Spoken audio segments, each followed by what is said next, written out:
Χαίρετε παιδες, Στάθης εδώ. Ακόμα μια νόκο φιγούρα για το απόψινό μας review.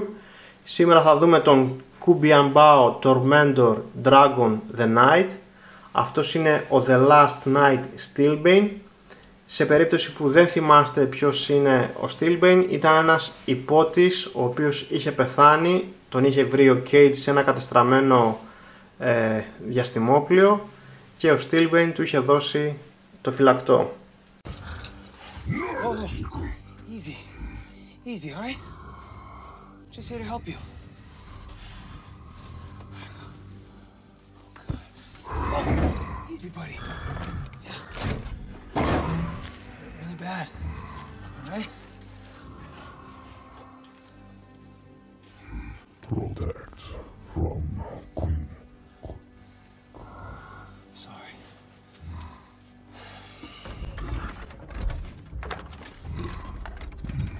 The talisman will protect you. Λοιπόν, αυτός εδώ πέρα είναι ο Steelbane. Στα πλάγια του κουτιού θα δούμε κάποιες φωτογραφίες του. Στην πάνω πλευρά του κουτιού τίποτα το ιδιαίτερο. Στην κάτω πλευρά κάποια κινέζικα γράμματα, δεν καταλαβαίνω τίποτα. Και στην πίσω πλευρά του κουτιού θα δούμε τον Steelbane και στις δύο μορφές του. Αυτά με το κουτί. Ας πάμε να δούμε τα παρελκόμενα της φιγούρας. Ο Steelbane δεν έρχεται με κάποια κάρτα, αλλά έρχεται με τις οδηγίες του, οι οποίες είναι αυτές εδώ. Θα δούμε τη μεταμόρφωση.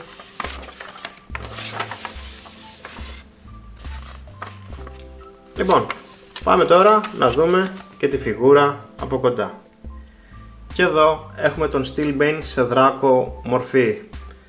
Ποτέ δεν τον είδαμε στην ταινία να μεταμορφώνεται, αλλά μάλλον όλοι οι υπότες μεταμορφώνονται σε δράκο. Τέλος πάντων, αυτή εδώ είναι η δράκος μορφή του. Είναι άθλια. Παιδιά, χρειάστηκε 5 λεπτά, προσπαθούσα για να τον κάνω να σταθεί εδώ πέρα στο τραπέζι. Τώρα άμα τον αγγίξω λίγο, να ξέρετε, θα διαλυθεί. Δεν ξέρω τι θα γίνει εδώ πέρα. Δεν ξέρω πραγματικά από πού να ξεκινήσω. Καταρχήν δεν μπορεί να σταθεί εύκολα.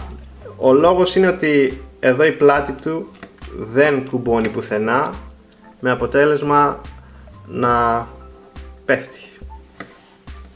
Και φυσικά εάν πέφτει η φιγούρα, εντάξει, οκ, άντε γεια. Τίποτα, δεν κουμπώνει απολύτως τίποτα. Βλέπετε είναι ένα χάλι μαύρο. Έρχεται και με δύο σπαθιά, τα οποία όμως έχουν πολύ ωραίες σκαλιστές λεπτομέρειες. Δεν μπορούμε να αποθηκεύσουμε και τα δύο σπαθιά επάνω του, μόνο το ένα μπορούμε να αποθηκεύσουμε. Εδώ το σπαθί έχει αυτό εδώ,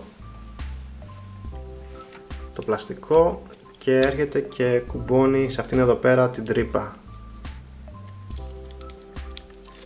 Και είναι κάπως έτσι. Ναι, οκ. Άρθρωση. Θεέ μου, είναι ένα μάτσο χάλι. Άρθρωση. Το στόμα ανοίγει, κλείνει. Τα κέρατα κινούνται μπρος πίσω σαν ένα κομμάτι. Το κεφάλι λυγίζει λίγο πάνω κάτω. Εδώ ο λαιμός λυγίζει. Επίσης λυγίζει και σε αυτό εδώ πέρα το σημείο πάνω κάτω και περιστρέφεται από αυτό εδώ το σημείο. Επίσης το κεφάλι γυρίζει αριστερά δεξιά. Τα πόδια. Τα πόδια δεν μπορούν να έρθουν μπρος πίσω, απλά έρχονται προς τα πάνω. Πολύ λίγο δηλαδή πάνε μπρος πίσω, και αυτό λόγω του ball joint που έχει εδώ πέρα. Πάνω ως εδώ, αλλά είναι πολύ χαλαρά. Λυγίζουν από αυτό εδώ το σημείο και λυγίζουν εδώ πέρα στα πόδια. Επίσης εδώ τα φτερά μπορούμε να τα ανοίξουμε.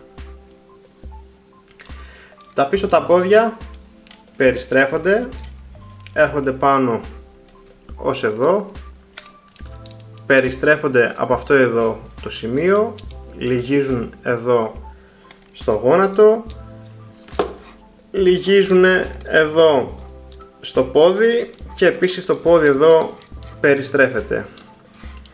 Τέλος, η ουρά περιστρέφεται από αυτό εδώ το σημείο, λυγίζει προς τα κάτω από αυτό εδώ το σημείο και λυγίζει και από αυτό εδώ το σημείο. Καλή άρθρωση έχει για δράκο μορφή, αλλά τίποτα δεν κουμπώνει και δεν μπορείς να τον κάνεις να σταθεί με τίποτα. Αυτά για τη δράκο μορφή του. Οι χρωματικές του λεπτομέρειες είναι άθλιες, δεν είναι καθόλου movie accurate. Επίσης ξέχασα να πω ότι αυτός είναι oversized σε σχέση με τον official. Και πάμε τώρα να δούμε μία σύγκριση μεγέθους. Εδώ θα το δούμε δίπλα στον The Last Night Scorn. Όπως βλέπετε ο Steelbane είναι μια μακριά φιγούρα. Εδώ θα το δούμε δίπλα στον Fall of Cybertron Slug. Βλέπετε μεγάλη διαφορά, αυτός είναι από άλλο universe. Εδώ θα το δούμε δίπλα στον Dark of the Moon Ratchet.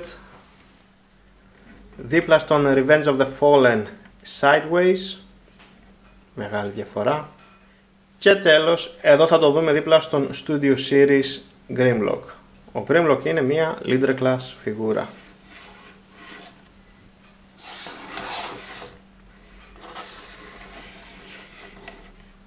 Λοιπόν, πάμε τώρα να μεταμορφώσουμε τον Steelbane σε ρομπότ μορφή.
Και εδώ έχουμε τον knockoff oversized Steelbane στη ρομπότ μορφή του. Εδώ τα πράγματα είναι λίγο καλύτερα. Εδώ οι κλειδώσεις του είναι αρκετά σφιχτές, αλλά έχει ένα θεματάκι, το οποίο είναι ότι εδώ ο καβάλος του ξεκουμπώνει πολύ εύκολα. Θέλω να πιστεύω ότι άμα βάλουμε εδώ πέρα βερνίκι θα διορθωθεί αυτό το πρόβλημα, αλλά ακόμα δεν το έχω δοκιμάσει, μπορεί να το κάνω μετά το review. Τώρα, όπως βλέπετε εδώ πέρα πίσω ο Steel Bane είναι αρκετά κούφιος, από μπροστά φαίνεται ωραίος, αλλά δεν έχει τα σωστά χρώματα της ταινίας και δεν μπορώ να το καταλάβω αυτό γιατί το κάνανε οι Kubi Ambao. Θα μπορούσαν να του έχουν δώσει πολύ καλύτερες χρωματικές λεπτομέρειες, ακόμα και τώρα μοιάζει σαν παιχνιδοειδής φιγούρα. Τέλος πάντων, κάτι που παρατήρησα είναι ότι τα σπαθιά του είναι διαφορετικά. Βλέπετε, αυτό το σπαθί πρέπει να είναι που είχε ο Kate. Μπορεί φυσικά να τα πιάσει χωρίς κανένα πρόβλημα. Όπως βλέπετε τα πιάνει αρκετά σταθερά. Τώρα όσο για την άρθρωση της φιγούρας, το κεφάλι περιστρέφεται πλήρως, πηγαίνει πολύ λίγο πάνω, λίγο κάτω. Τα χέρια εδώ πέρα περιστρέφονται, έρχονται πάνω ως εδώ. Αυτά εδώ τα shoulder pads κινούνται πάνω κάτω. Έχουμε περιστροφή εδώ στο χέρι. Έχουμε καλό λυγισμα εδώ στον αγκώνα. Η γροθιά εδώ πέρα περιστρέφεται, είναι αρκετά σφιχτή. Δεν έχουμε περιστροφή στη μέση. Το πόδι έρχεται τελείως προς τα πάνω, έρχεται αρκετά πίσω, πάνω ως εδώ. Έχουμε μια μικρή περιστροφή εδώ πέρα ψηλά στους μυρούς. Έχουμε περιστροφή εδώ στο γόνατο. Για να λυγίσουμε το γόνατο θα πρέπει να βγάλουμε προς τα έξω το κεφάλι του δράκου και μετά να λυγίσουμε το γόνατο. Το πόδι κινείται μπρος πίσω από αυτόν εδώ πέρα το σύνδεσμο και επίσης το πόδι είναι εδώ σε σφαιρική άρθρωση, πηγαίνει πάνω κάτω και έχει μια πολύ μικρή κλίση στον αστράγαλο, πολύ μικρή. Normal η άρθρωση στη φιγούρα. Δεν έχω κάτι άλλο να προσθέσω τώρα στη ρομπότ μορφή του. Θα μπορούσε να ήταν καλύτερη φιγούρα, δυστυχώς δεν είναι. Αυτά με τη ρομπότ μορφή του και πάμε τώρα να δούμε μια σύγκριση μεγέθους. Εδώ θα το δούμε δίπλα σε μια Deluxe Class φιγούρα των The Last Knight Cogman και δίπλα σε μια Voyager Class φιγούρα των The Last Knight Nitro Zeus. Εδώ θα το δούμε δίπλα στους υπότες του Dragon Storm. Εδώ θα το δούμε δίπλα σε δύο Voyager Class φιγούρες των The Last Knight Megatron και The Last Knight Optimus Prime. Εδώ θα το δούμε δίπλα στον Voyager Class The Last Knight Scorn. Όπως καταλαβαίνετε ο Steel Bane είναι μια Voyager Class φιγούρα. Και τέλος, εδώ θα το δούμε δίπλα σε μια Leader Class φιγούρα των Studio Series Grimlock. Λοιπόν, πάμε τώρα να μεταμορφώσουμε τον Steel Bane πίσω σε δράκο μορφή.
Τελικά συμπεράσματα, αν και κοστίζει μόλις 17 ευρώ με τα μεταφορικά μέσα, θα μπορούσε να είναι μια καλή φιγούρα, αλλά δεν είναι. Περίμενα καλύτερο βάψιμο, πιο screen accurate βάψιμο, αλλά δεν πήραμε τίποτα. Επίσης θα προτιμούσα να ήταν leader class μεγέθους ή ακόμη και λίγο μεγαλύτερος. Το μέγεθος που έχει δεν είναι σωστό, είναι πολύ μικρός για υπότις.